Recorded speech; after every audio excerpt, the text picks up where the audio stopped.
Eh bien, bonsoir frères et sœurs, bienvenue. Bonsoir à ceux qui nous rejoignent aussi via Internet. Nous sommes heureux de nous retrouver une nouvelle fois pour ce temps de louange, de méditation de la parole, de prière aussi.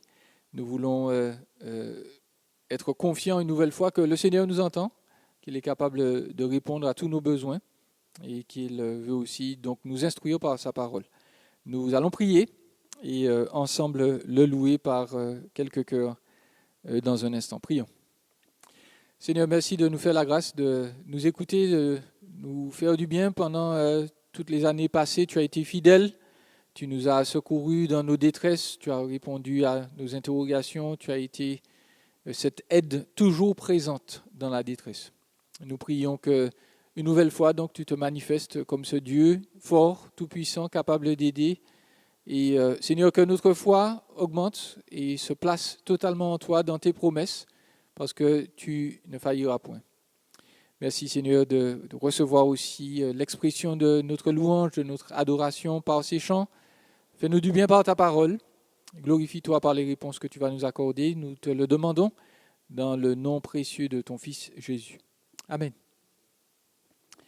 Amen. Nous voulons nous rappeler justement un rappel qui se trouve dans Lamentation au chapitre 3, à partir du verset 19, il est dit, le prophète parle, il dit, « Souviens-toi de ma détresse et de ma misère, de l'absinthe et du poison. » Et donc cette circonstance sombre dans laquelle il se trouvait était extrêmement difficile. Il continue en disant, verset 20, « Moi, je m'en souviens bien et je sombre. » Et pour autant, il a de l'espérance. Il déclare au verset 21, « Voici ce que je veux méditer pour garder espoir. Les bontés de l'Éternel ne sont pas épuisées. Ses compassions ne prennent pas fin. Elles se renouvellent chaque matin. Que ta fidélité est grande. » Nous avons cette espérance. Mon fidélité là correspond au mot de l'amour de l'alliance de Dieu. Il ne nous laissera pas tomber parce qu'il a fait la promesse d'être là avec nous.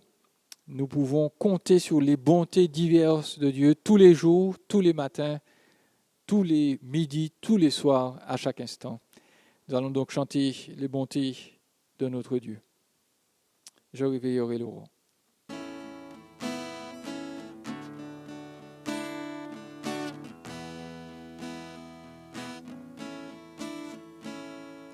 Je réveillerai l'aurore pour célébrer tes bontés.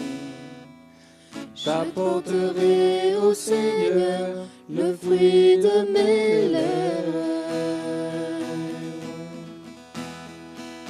Près de toi je suis tranquille,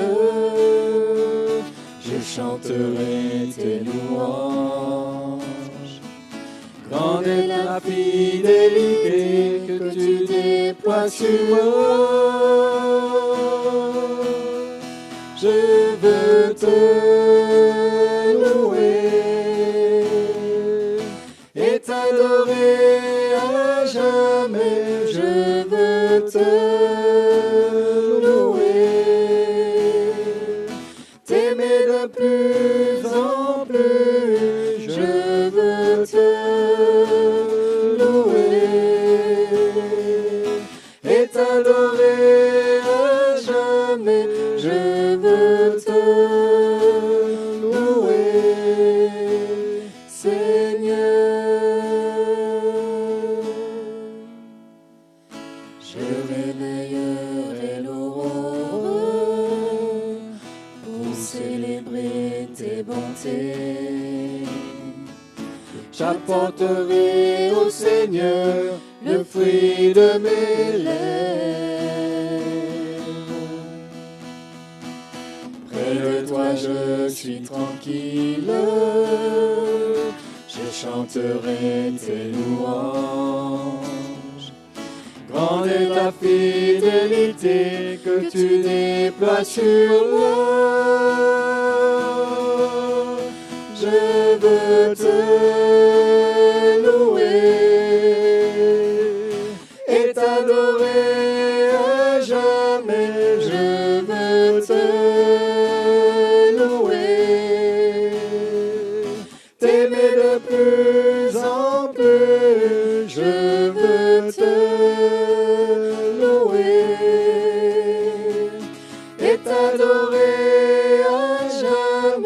Je veux te louer, Seigneur.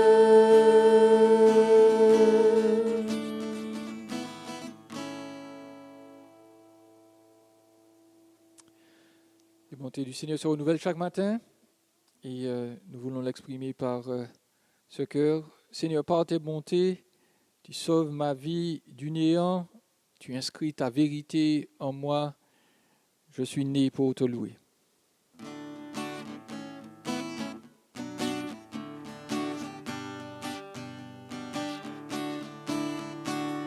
Seigneur, par tes bontés, je jouis de la vie. Tu sauves ma vie du néant. Tu effaces tout mon passé. Oh oui, Seigneur, par tes bontés, je jouis de la vie. Sur mon cœur nouveau devenu blanc, tu inscris ta vérité. Seigneur, par tes bontés, je jouis de la vie. Sur mon cœur nouveau devenu blanc, tu inscris ta liberté. Oh oui, Seigneur, par tes bontés, je jouis de la vie. Ce n'est pas la mort mais le vivant qui loue ta fidélité. Seigneur, par tes bontés, je jouis de la vie.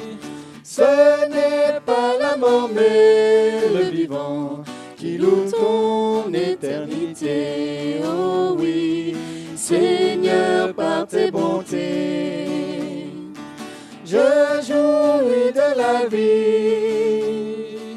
Que résonnent tous les instruments pour célébrer ta beauté. Seigneur, par tes bontés, je jouis de la vie. Que résonnent tous les instruments, Jésus est ressuscité. Seigneur, par tes bontés, je jouis de la vie. Dans la maison infinie du temps, je suis né pour te louer.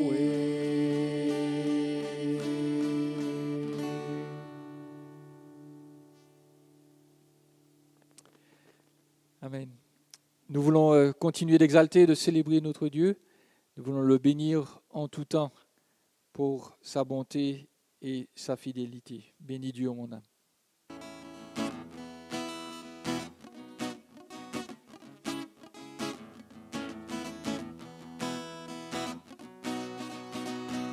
Bénis Dieu, ô mon âme, ô mon âme, rends gloire à son saint nom. Oh, chante comme jamais, ô mon âme, rends gloire à son saint nom. Voici l'aurore, l'aube d'un nouveau jour. Pour toi un chant doit s'élever devant ce qui m'attend et ce qui pourrait arriver. Qu'à la fin du jour je te chante encore. Bénis Dieu, ô mon âme, ô mon âme, rends gloire à son saint nom. Oh, chante comme jamais, ô mon âme, rends gloire à son saint nom. Riche en bonté et lent à la colère, ton nom est grand ton cœur est bon, je ne cesserai de chanter tes bontés. J'ai des milliers de raisons pour louer. Bénis Dieu, ô mon âme, ô mon âme, rends gloire à son saint nom. Oh, chante comme jamais, ô mon âme, rends gloire à son saint nom. Un jour viendra, je n'aurai plus de force. Mon heure venue, la fin sonnera. Pourtant mon âme chantera tes louanges. Pendant des milliers d'années, oui, sans fin. Bénis Dieu, ô mon âme, ô mon âme, rends gloire à son saint nom. Oh, chante comme jamais, ô mon âme, rends gloire à son saint nom. Rends gloire à son saint nom.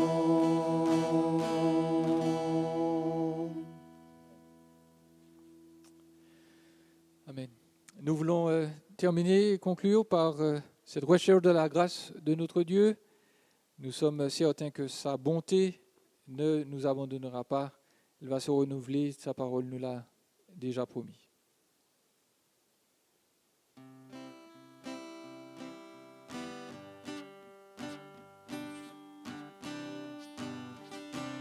Mon cœur te cherche au point du jour.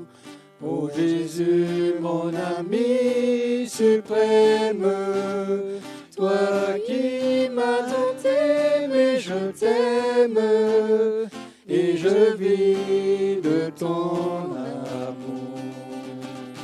Mon âme est attachée à toi, et tu fais ta demeure en moi. Je sens ton cœur battre en mon cœur, et ta présence est mon bonheur. Pour moi sur la terre étrangère, ton amour vaut mieux que la vie.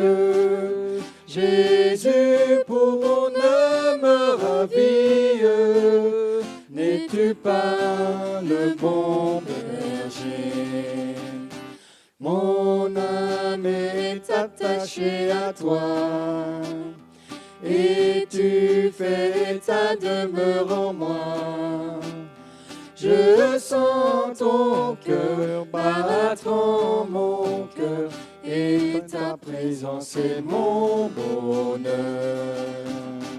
Devant ton merveilleux amour, en t'adorant mon âme heureuse, triomphe, célèbre, joyeuse, tes bontés de chaque jour.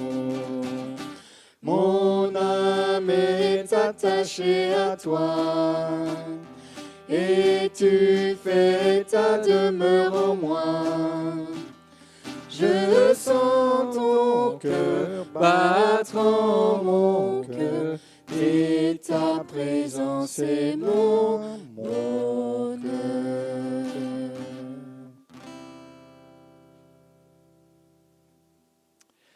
Amen. Nous allons maintenant entendre la parole de Dieu avant notre temps de prière. Alors bonsoir frères et sœurs et bienvenue également à tous ceux qui nous suivent régulièrement sur notre site internet et sur la chaîne YouTube. Avez-vous des opinions ? Oui, bien sûr, nous avons tous des opinions. Nous avons tous aussi nos propres opinions sur la vie chrétienne, que ce soit sur le plan individuel ou sur le plan collectif, c'est-à-dire au niveau de l'Église locale. Et nos opinions, eh bien, nous aimons parfois les revendiquer comme notre droit légitime. Et nous entendons qu'on les respecte, n'est-ce pas ainsi que l'on agit bien souvent?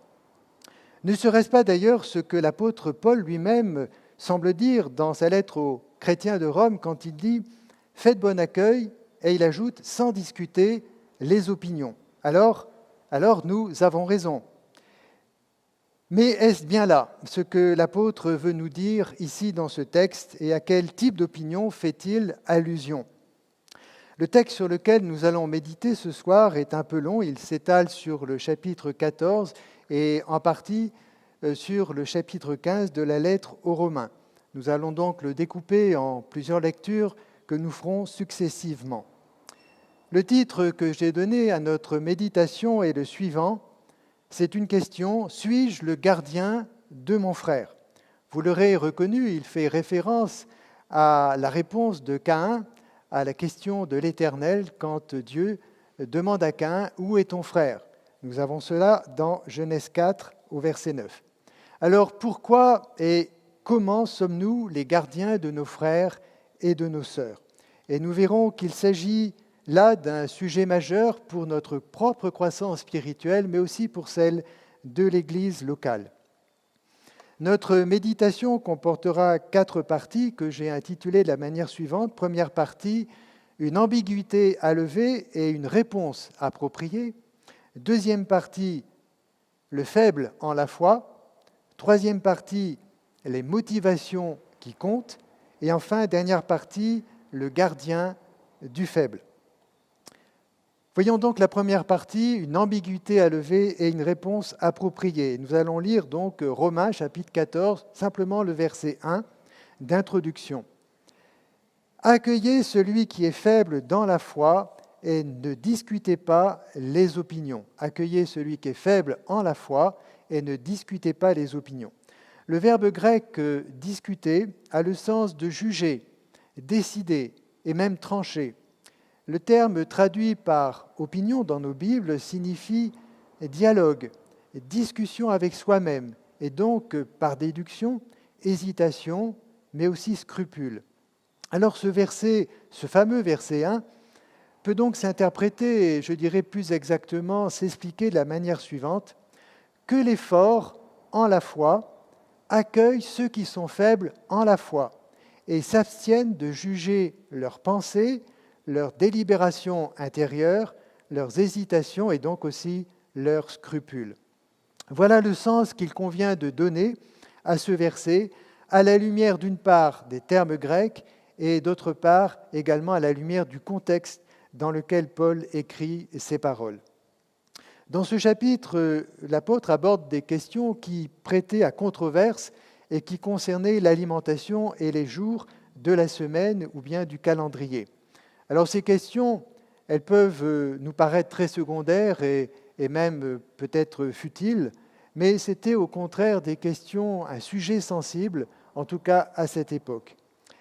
Elles pouvaient susciter chez les chrétiens faibles en la foi des troubles et donc des hésitations ou des scrupules qui pouvaient pousser au mépris bien les chrétiens forts, c'est-à-dire les chrétiens qui se sentaient finalement émancipés.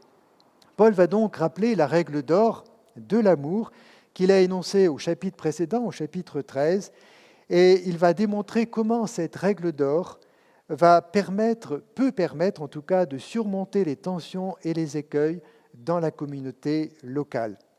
Voici la règle d'or, chapitre 13, donc je lis le verset 8 tout d'abord, mais vous pourrez lire à la maison les versets 8 à 10. Verset 8, Paul dit « Ne devez rien à personne, si ce n'est de vous aimer les uns les autres, car celui qui aime a accompli la loi. » Et puis on passe, verset 10, « L'amour ne fait point de mal au prochain, l'amour est donc l'accomplissement de la loi. » Alors la règle du Seigneur, la règle d'or du Seigneur, elle est simple, elle est claire et elle est évidente, mais elle est exigeante.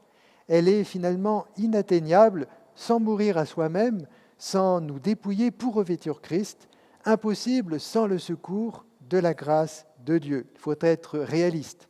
Mais la grâce est présente et elle surabonde pour pallier nos faiblesses et aussi nos insuffisances et vraiment nous rendons grâce à Dieu pour sa grâce qu'il a fait surabonder en Jésus-Christ. Nous en avons vraiment tous besoin. Passons à la deuxième partie que j'ai intitulée « Le faible en la foi ». Et là, nous allons lire au chapitre 14, donc les versets 1 à 10. Romains 14, versets 1 à 10. Je dis dans la version seconde, mais la NEG. « Accueillez donc celui qui est faible dans la foi et ne discutez pas les opinions. » Verset 2, « Tel croit pouvoir manger de tout, tel autre qui est faible ne mange que des légumes. Que celui qui mange ne méprise point celui qui ne mange pas, et que celui qui ne mange pas ne juge point celui qui mange, car Dieu l'a accueilli. Qui es-tu, toi qui juges un serviteur d'autrui? S'il se tient debout ou s'il tombe, cela regarde son maître. Mais il se tiendra debout, car le Seigneur a le pouvoir de l'affermir.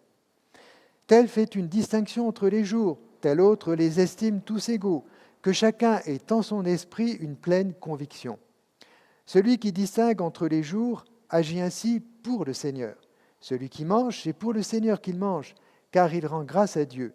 Celui qui ne mange pas, c'est pour le Seigneur qu'il ne mange pas, et il rend grâce également à Dieu. En effet, nul ne vit pour lui-même, et nul ne meurt pour lui-même. Car si nous vivons, eh bien nous vivons pour le Seigneur, et si nous mourrons pour le Seigneur. Soit donc que nous vivions, soit que nous mourions, nous sommes au Seigneur. Car Christ est mort, et il est revenu à la vie, afin de dominer sur les morts et sur les vivants. Mais toi, pourquoi juges-tu ton frère? Ou toi, pourquoi méprises-tu ton frère? Puisque nous comparaîtrons tous devant le tribunal de Dieu. Et je m'arrêterai là dans un premier temps. Il est évident, frères et sœurs, que l'arrière-plan touche ici aux restrictions alimentaires imposées par la loi de Moïse, ainsi qu'aux distinctions de jours qu'elle faisait, sabbat, certainement, et jours de fête commémorative. Les faibles dont il s'agit dans ce texte sont probablement des Juifs convertis qui restaient prisonniers de ces contraintes légales dans leur mentalité et dans leur conception de la vie chrétienne. Le chrétien, donc, devait-il continuer à respecter ces interdits ou ces obligations légales, ou bien en était-il dégagé par l'Évangile? Là était le questionnement des faibles. Alors cette question, je le disais, a profondément marqué la première génération de chrétiens. Et l'apôtre Paul, conduit par l'Esprit de Dieu, a dû batailler fort pour instruire le peuple de Dieu dans la vérité de l'Évangile.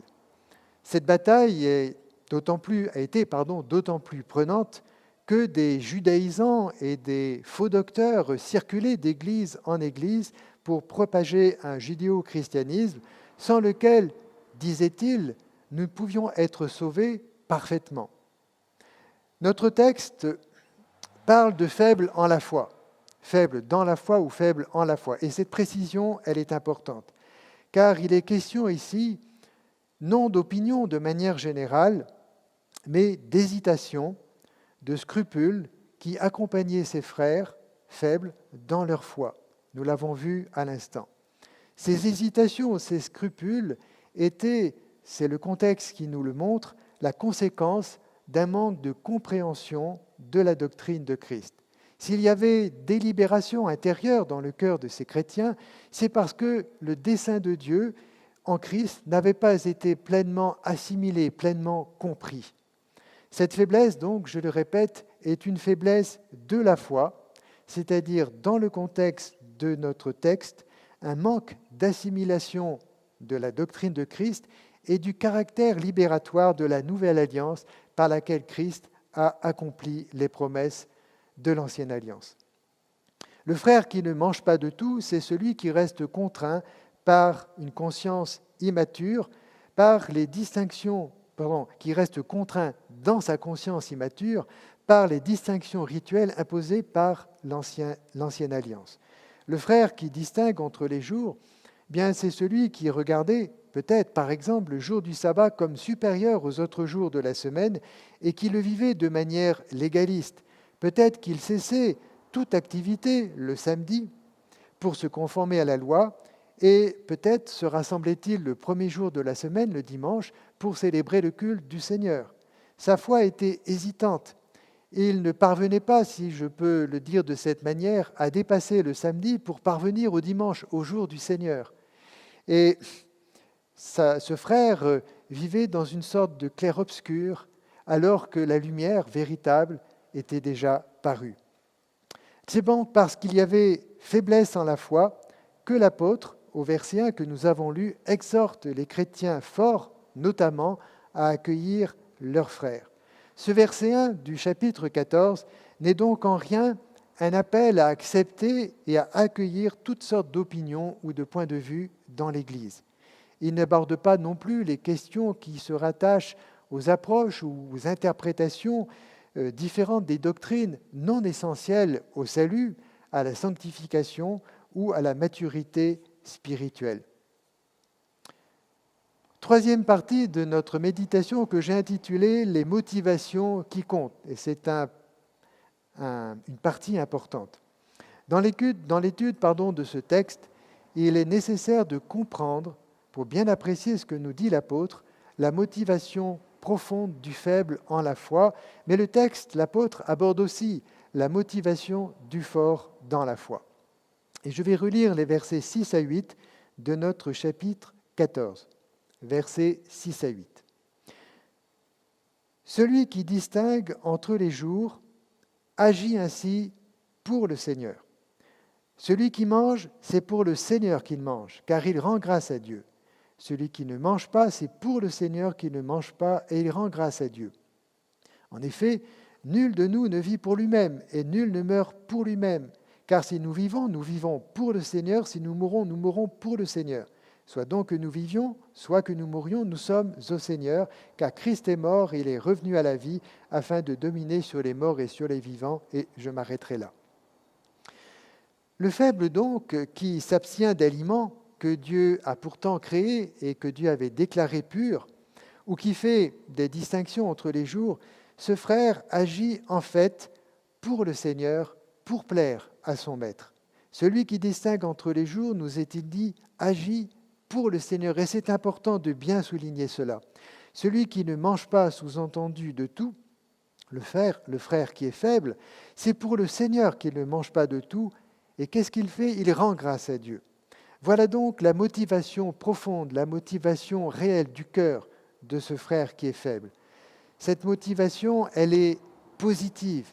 Le faible désire honorer Dieu selon la lumière qu'il a reçue, selon la lumière qu'il a compris de la révélation du Seigneur. Son attitude ne peut donc être méprisée ou moquée par le fort, par celui qui pense être émancipé. Manifestement, ce frère faible dans sa foi recherche une vie consacrée, une vie sanctifiée, et il agit de cette manière pour honorer son Seigneur, selon bien sûr sa compréhension des voies de Dieu. Mais il en est de même pour le fort, lorsqu'il agit bien sûr avec humilité et avec grâce. Il nous est dit en effet, celui qui mange, sous-entendu de tout, c'est pour le Seigneur qu'il mange de tout, car il rend grâce à Dieu. Le chrétien fort, eh bien, il a appris à jouir de la liberté qu'il a reçue en Jésus-Christ. Et sa liberté, eh bien, il en use avec reconnaissance envers Dieu. Il rend grâce à Dieu. Lui aussi, finalement, lui aussi, le texte est clair, il agit pour le Seigneur. C'est sa motivation intérieure, sa motivation profonde. Et c'est la raison donc pour laquelle le faible, et c'est l'exhortation réciproque de l'apôtre Paul, c'est la raison pour laquelle Paul exhorte le faible à respecter le fort et à ne pas le juger. Verset 3, « Que celui qui ne mange pas de tout ne juge point celui qui mange de tout, car Dieu l'a accueilli. » Donc Dieu accueille le faible dans sa foi, mais Dieu accueille aussi le fort dans sa foi, bien entendu le fort quand il agit selon le Seigneur. Et nous verrons pour la suite plus précisément comment il peut et il doit agir. Maintenant, le faible, mais aussi le fort, sont présentés dans le texte que nous avons lu tous les deux comme des serviteurs de Dieu, comme sa propriété. Je relis les versets 7 et 8. « Nul de nous ne vit pour lui-même, nul ne meurt pour lui-même. Si nous vivons pour le Seigneur, et si nous mourons pour le Seigneur. Notre vie, elle est, nous dit un autre texte, cachée en Jésus-Christ. Soit donc que nous vivions, soit que nous mourions, eh bien, nous sommes au Seigneur. Alors, en leur qualité de serviteurs de Dieu, le faible comme le fort rendront compte à Dieu seul. Chacun de nous, verset 12, rendra compte à Dieu pour lui-même. Chacun, le faible comme le fort, selon le comportement qu'il aura eu l'un vis-à-vis de l'autre. Il n'y a donc pas de place au jugement. Le faible agit par crainte de Dieu, le fort agit par reconnaissance envers Dieu. Dieu est leur maître à tous les deux, et il a le pouvoir ou la puissance de les affermir pour le faible et de les maintenir dans la foi pour les forts. Au verset 4 que nous avons lu tout à l'heure, je le relis, il est dit « Qui es-tu, toi qui juges un serviteur d'autrui ? S'il se tient debout ou s'il tombe, cela regarde son maître. Mais il se tiendra debout, car le Seigneur a le pouvoir de le soutenir. Le frère, faible comme le fort, sont la propriété du Seigneur, et le Seigneur va les garder l'un et l'autre. Le maintenir pour le faible, je le disais, et l'affermir dans sa foi pour le fort. Voyons maintenant la quatrième et dernière partie que j'ai intitulée « Le gardien du faible ». Alors, je viens de lire ce fameux verset 4 qui nous dit « S'il se tient debout, ou s'il tombe, que t'importe, cela regarde son maître ». On pourrait en conclure, certainement trop rapidement et à tort, que le sort de nos frères, en particulier ceux qui sont faibles, eh bien, ne nous importe pas, c'est l'affaire du Seigneur. Et puis, l'affaire est classée. Mais ce n'est pas ce que Paul veut souligner ici dans ce texte. Si le faible tiendra, si le faible va tenir, c'est avant tout parce que le Seigneur est fidèle et qu'il le garde, et qu'il garde, ceux qui sont sa propriété, ceux qui lui appartiennent. Mais prenons garde, faisons attention, frères et sœurs. Nous pouvons être en scandale, c'est-à-dire faire chuter nos frères et les heurter profondément, même sans intention malveillante, même sans nous en rendre compte. Lisons les versets 13 à 23 du chapitre 14. Verset 13. « Ne nous jugeons donc plus les uns les autres, mais pensez plutôt à ne rien faire qui soit pour votre frère une pierre d'achoppement ou une occasion de chute. Je sais, dit Paul, et je suis persuadé par le Seigneur Jésus que rien n'est impur en soi et qu'une chose n'est impure que pour celui qui la croit impure. Mais si pour un aliment ton frère est attristé, tu ne marches plus selon l'amour. Ne cause pas par ton aliment la perte de celui pour lequel Christ est mort. Que votre privilège ne soit pas un sujet de calomnie, car le royaume de Dieu, ce n'est pas le manger ou le boire, mais la justice, la paix et la joie par le Saint-Esprit. Celui qui sert Christ de cette manière est agréable à Dieu et il est approuvé des hommes. Ainsi donc, recherchons ce qui contribue à la paix et à l'édification mutuelle. Pour un aliment, ne détruis pas l'œuvre de Dieu. En vérité, toutes choses sont pures, mais il est mal à l'homme quand il mange de devenir une pierre d'achoppement. Il est bien de ne pas manger de viande, de ne pas boire de vin et de s'abstenir de ce qui peut être pour ton frère une occasion de chute, de scandale ou de faiblesse. Cette foi que tu as, garde-la pour toi devant Dieu. Celui qui ne se condamne pas lui-même dans ce qu'il approuve. Mais celui qui a des doutes au sujet de ce qu'il mange est condamné parce qu'il n'agit pas par conviction. Tout ce qui n'est pas le produit d'une conviction est péché, ou on pourrait traduire tout ce qui ne découle pas de la foi est péché. Après avoir donc rappelé les devoirs réciproques des faibles et des forts à ne pas se juger les uns les autres, Paul s'adresse dans ce texte, des versets 13 à 23, il s'adresse plus particulièrement aux chrétiens affermis dans leur foi. Et Paul les exhorte à veiller, à ne rien faire qui puisse faire tomber, qui puisse troubler leurs frères faibles. Je cite un commentaire biblique que j'ai trouvé utile.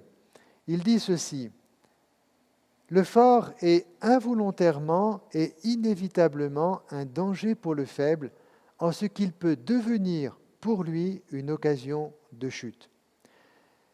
Conscients de ce risque réel, eh bien, les chrétiens affermis doivent avoir des égards pour les faibles en la foi, et ne doivent pas se complaire en eux-mêmes. C'est ce que Paul écrit au chapitre 15, je lis les versets 1 et 2, le chapitre suivant, chapitre 15, versets 1 et 2, il dit « Nous qui sommes forts, nous devons supporter les faiblesses de ceux qui ne le sont pas et ne pas chercher ce qui nous plaît. Que chacun de nous plaise au prochain pour ce qui est bien, en vue, dit-il, de l'édification. » L'objectif du fort doit donc être l'édification du faible et non sa destruction, même de manière involontaire. Je relis le verset 14 du chapitre 14, où Paul dit « Je sais et je suis persuadé par le Seigneur Jésus que rien n'est impur en soi. » Paul ici parle d'aliments déclarés impurs par la loi, c'est bien le contexte, et qu'une chose est impure que pour celui qui la croit impure. Elle n'est impure que pour celui qui la croit impure. Nous sommes donc dépendants de notre conscience et nous devons la respecter et ne pas la violer.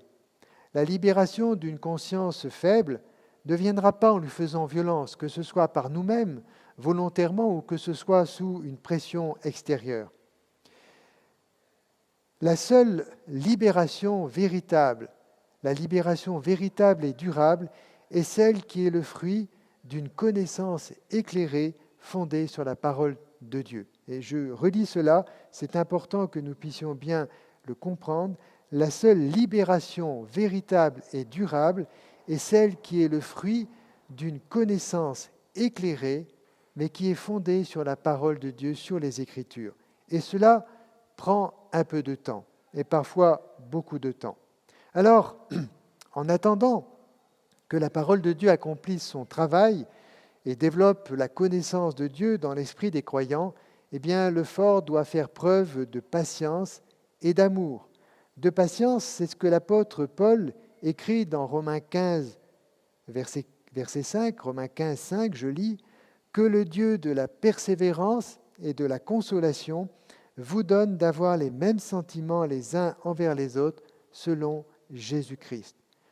Soyons pleins de grâce, comme le Seigneur l'a été lorsqu'il était parmi nous ici-bas. » Le fort doit aussi faire preuve d'amour en suivant la règle d'or que j'ai rappelée au chapitre 13, au verset 8 à 10, et que Paul reformule au verset 15 du chapitre 14 que nous avons lu tout à l'heure, quand il dit « Si pour un aliment ton frère est attristé, tu ne marches plus selon l'amour. Si c'est cela, si ton attitude aboutit à cela, eh bien tu ne marches plus selon l'amour. Ne cause pas par ton aliment, sous-entendu par la pratique, et c'est le contexte, par la pratique de ta juste liberté devant Dieu, la perte de celui pour lequel Christ est mort. » Je vais expliquer. Je veux relever dans un premier temps, dans ce verset 15, une précision importante. Qui est le frère que l'on perd à cause d'une liberté, mais vécue de manière égocentrique, de manière nocive? Comment s'appelle-t-il? Comment est-il nommé? Eh bien, ce frère s'appelle celui pour lequel Christ est mort. C'est là son nom, en quelque sorte, et surtout sa valeur réelle devant Dieu. Le fort ne se tient pas seulement devant un frère qui est faible, il se tient devant un frère pour lequel Christ a donné sa vie. Il est donc précieux aux yeux du Seigneur, ce frère. Et en heurtant ce frère, le fort porte atteinte à la valeur que représente ce faible devant Christ. Finalement, il se dresse contre Christ lui-même. Si nous avions constamment à l'esprit cette vision dans nos rapports mutuels, bien des frictions, bien des tensions disparaîtraient dans les rassemblements chrétiens, soyons-en convaincus. Alors, l'édification du faible est donc et doit être l'objectif du fort, car nous sommes tous membres les uns des autres. Nous sommes dans un corps qui est vivant et nous sommes liés les uns aux autres. Ce que nous pouvons faire à l'un va avoir un rejaillissement sur l'ensemble du corps. La parole de Dieu est claire à ce sujet. C'est pourquoi Dieu peut demander au fort de limiter, voire même de renoncer à la liberté qu'il a acquise par la foi, si l'usage de cette liberté devant son frère qui est faible peut le troubler, peut le heurter, et il doit le faire par égard pour lui. Il n'est pas question ici, pour le fort, de renoncer devant Dieu à cette liberté, mais de s'abstenir de cette liberté devant son frère si l'usage de cette liberté peut troubler ce frère qui est faible. Alors seul l'amour permet au fort de se comporter de cette manière et de manifester ainsi sa citoyenneté, céleste. Le verset 17 du chapitre 14 nous dit « Car le royaume de Dieu, ce n'est pas le manger et le boire, mais c'est la justice, la paix et la joie par le Saint-Esprit. » En renonçant à cette liberté pourtant juste, acquis par la foi, par égard pour son frère qui est faible, eh bien le fort va montrer qu'il est citoyen du royaume de Dieu, il va agir par amour et il va ainsi glorifier son Dieu. Relisons les versets 22 et 23 du chapitre 14. Paul dit ceci, « Cette foi que tu as, garde-la pour toi devant Dieu. Heureux celui qui ne se condamne pas lui-même dans ce qu'il approuve, mais celui qui a des doutes au sujet de ce qu'il mange est condamné parce qu'il n'agit pas par conviction. Tout ce qui n'est pas le produit d'une conviction est péché. » Dans ces deux versets, 22 et 23, il est question de foi. Or, la foi, dans la parole de Dieu, elle est toujours liée à la parole de Dieu. La foi n'est pas simplement confiance, espérance, mais elle est confiance et espérance dans les promesses de Dieu et dans celui qui a fait les promesses. La foi n'est pas seulement obéissance, mais elle est obéissance au commandement du Seigneur. La foi n'est donc jamais une réalité spirituelle indépendante de l'Écriture. Il ne s'agit donc pas ici, dans notre texte que nous avons lu, de simples convictions personnelles, mais de foi biblique, fondée sur l'Écriture et en accord, bien sûr, avec l'Écriture. Et c'est pourquoi, au verset 22, il est dit « Cette foi que tu as, garde-la pour toi devant Dieu. » Garde-la, pourquoi ? Parce que cette foi qui te permet de jouir de la liberté que tu as reçue par Christ, en Christ, eh bien, elle t'a été acquise justement par la grâce de Dieu. Alors, tu as une foi éclairée, une foi affermie. Garde-la pour toi devant Dieu. Rends grâce à Dieu et jouis de cette liberté que le Seigneur t'a donnée. Ne crains pas, mon frère qui est fort, d'en perdre rien, parce que par amour pour ton frère qui est faible, tu auras renoncé à certaines libertés que ta foi t'a permis de saisir. Ce n'est pas le sacrifice de ta foi que Dieu te demande, mais il te demande le souci de l'édification de ton frère. Il ne s'agit pas, mon frère qui pense être fort dans la foi, de sacrifier ta foi, de sacrifier finalement ce que tu as appris du Seigneur, mais par égard pour ton frère qui est faible, eh bien de renoncer à telle ou telle chose, parce que le Seigneur te demande, et c'est la loi du royaume, par amour pour lui, eh bien de viser son édification, qu'il ne soit pas troublé, mais qu'il soit affermi. Car si tu ne le fais pas, eh bien verset 23 que nous avons lu tout à l'heure, dans ce verset, l'apôtre Paul nous dit que si nous jouissons d'une manière égocentrique et je disais tout à l'heure nocive de notre liberté devant nos frères qui sont faibles, nous pouvons les conduire à vouloir faire comme nous. Ah bien, il se permet ceci ou cela, dans le cadre bien sûr de la volonté de Dieu, alors je vais pouvoir le faire. Mais ce frère qui est faible, dans sa conscience qui n'est pas encore affermie, eh bien, va faire cela et il va en recevoir du trouble. Sa conscience va être troublée. Et en agissant ainsi, nous dit le verset 23, il n'agit pas par la foi, ce frère qui est faible. Et la version du Semeur, je l'ai rappelé tout à l'heure, dit ceci, tout ce qui ne découle pas de la foi est péché. C'est un peu une explication, une interprétation de ce verset 23, mais c'est bien ce que ça veut dire. Tout ce qui ne découle pas de la foi est péché.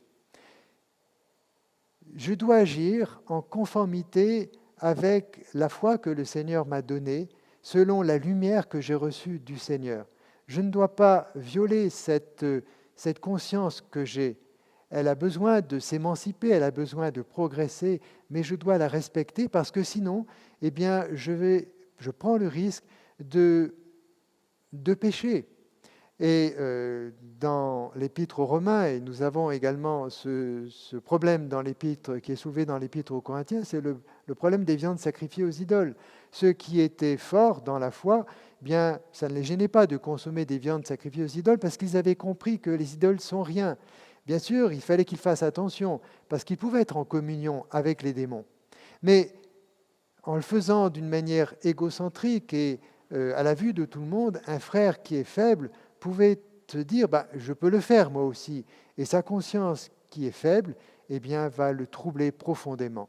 Donc nous devons agir par la foi, selon la foi. Et c'est là le message que l'apôtre Paul veut faire ressortir dans ce texte de Romains 14 et également de Romains chapitre 15. Alors, mon ami, oui, mon ami, tu es bien le gardien de ton frère, et nous sommes tous les gardiens de nos frères et de nos sœurs. Veillons les uns sur les autres. Si nous pensons être forts dans la foi, sachons que dans l'Église du Seigneur, dans l'Église locale, il y a des faibles. Donc veillons à ne pas user d'une manière déplacée, d'une mauvaise manière de la liberté que nous avons reçue de la part du Seigneur, que nous avons compris parce que nous sommes affermis. Donc je m'arrêterai là pour ce soir, que le Seigneur nous accorde sa grâce, bien pour vivre selon les principes du royaume de Dieu. Je vais terminer et conclure par quelques mots de prière et puis ensuite partager quelques sujets pour notre temps de prière que vous pouvez donc avoir à la maison. Donc inclinons nos têtes et puis demandons au Seigneur de bénir sa parole, de la faire fructifier dans nos cœurs. Seigneur notre Dieu, notre Père, nous te remercions pour ta parole qui nous éclaire en effet, même si ce sont des questions qui n'ont certainement plus cours aujourd'hui, en tout cas dans nos pays d'Occident, les principes sont toujours vrais. Seigneur, nous pouvons être en scandale vis-à-vis de nos frères et sœurs qui peuvent être faibles dans leur foi, en usant d'une manière maladroite ou égocentrique de cette liberté que tu nous permets de jouir. Seigneur, donne-nous de savoir en jouir devant toi. Donne-nous aussi de nous rappeler que nous ne sommes pas simplement devant des faibles en la foi, mais devant des frères, devant des sœurs pour lesquels Christ a donné sa vie. Et nous te prions, Seigneur, que cette vision nous anime, que cette vision ne parte pas de notre cœur, mais que nous l'ayons toujours pour que notre communion fraternelle les uns avec les autres puisse te glorifier, qu'elle puisse aussi, Seigneur, édifier nos frères et sœurs. C'est vrai, merci Seigneur de nous rappeler que si nous sommes très différents les uns des autres, si nous sommes parvenus à des niveaux différents, il y a des jeunes convertis, il y a des pères, il y a des jeunes, il y a des chrétiens mûrs, eh bien, nous sommes ensemble dans un même corps, nous sommes liés les uns et les autres, donc aide-nous, Seigneur, à marcher selon toi, selon la manière dont Christ a marché ici-bas. Il nous a montré qu'il ne s'agissait pas de dominer sur nos frères et sœurs comme les tyrans de ce monde, mais d'être les serviteurs les uns des autres. Et nous avons besoin de ta grâce. Nous avons besoin de ta grâce pour aimer comme tu nous demandes d'aimer. Seigneur, nous comptons sur toi et nous te remercions parce que tu répondras à notre requête, à notre besoin. Nous t'en prions au nom du Seigneur Jésus-Christ. Amen. Alors, voici quelques sujets que je voudrais partager. Donc, prions pour, bien sûr, notre Église locale en relation avec notre méditation afin que son témoignage interne, les uns avec les autres, mais aussi externe, parce que notre témoignage interne a toujours un rejaillissement sur l'extérieur, et bien que ce témoignage progresse au cours de cette année 2021, que chacun de nous puissions grandir dans cette loi du royaume de Dieu, cette loi, cette règle de l'amour dans laquelle que le Seigneur nous demande de pratiquer. Prions que le Seigneur nous encourage dans cette sanctification progressive. Ce n'est pas toujours évident, ce n'est pas toujours facile. Nous sommes comme un petit troupeau, c'est ce que le Seigneur le dit. Prenons soin les uns des autres et que le Seigneur nous aide donc à progresser dans notre vie de sanctification qui, dans le contexte de notre étude, inclut bien sûr cette prévenance vis-à-vis de nos frères qui sont faibles dans la foi, ceux qui sont jeunes convertis. Si nous pensons donc être forts, que nous cherchions à être des gardiens bienveillants pour nos frères et sœurs et que l'unité de cœur soit une réalité vivante, ceci pour la gloire de Dieu. Prions pour, justement, nous sommes vendredi, donc c'est le rassemblement des groupes de prière. Pour certains, en tout cas, pour les autres, nous sommes à la maison. Prions pour ces groupes de prière, que le Seigneur nous encourage les uns avec les autres, que nous puissions ne pas avoir honte ni crainte de partager ce qui pèse sur nos cœurs, que nous puissions le faire simplement et que nous puissions prier les uns pour les autres. Vous connaissez ce texte dans l'épître de Jacques, la prière du juste a une grande efficacité. Le Seigneur nous appelle à prier les uns pour les autres et ce soir, nous sommes là pour prier en effet. Et puis, un dernier sujet, mais bon, vous connaissez les autres, vous connaissez, et je vous le laisse à votre initiative, ceux qui sont malades, les personnes âgées, la jeunesse de l'Église qui a besoin de notre protection, les couples qui passent par des moments difficiles, les familles dans lesquelles il y a des tensions. Prions donc les uns pour les autres, le Seigneur nous le demande et faisons-le. Mais prions et continuons de prier pour les autorités qui nous gouvernent. Le Seigneur nous demande de les mettre en premier sur notre liste de prières. Prions pour que Dieu, dans sa grâce, préserve notre liberté de culte et de témoignage et que cette future loi qui a trait au séparatisme islamique n'ayez pas un rejaillissement sur les communautés chrétiennes évangéliques, sur nos églises évangéliques, que cela ne nuise pas à notre rassemblement, à l'importance d'être les uns avec les autres, de nous édifier mutuellement et ne soit pas un frein également pour le témoignage, pour inviter, pour parler du Seigneur à ceux que nous côtoyons, à ceux qui sont nos voisins, aux membres de nos familles. Voilà donc quelques sujets que je vous laisse et puis vous saurez les uns et les autres complétés par d'autres sujets. Voilà, nous rendons grâce au Seigneur et nous le remercions en effet parce que le Seigneur entend nos prières et il nous aidera à progresser avec lui. Amen et bonne soirée à chacun.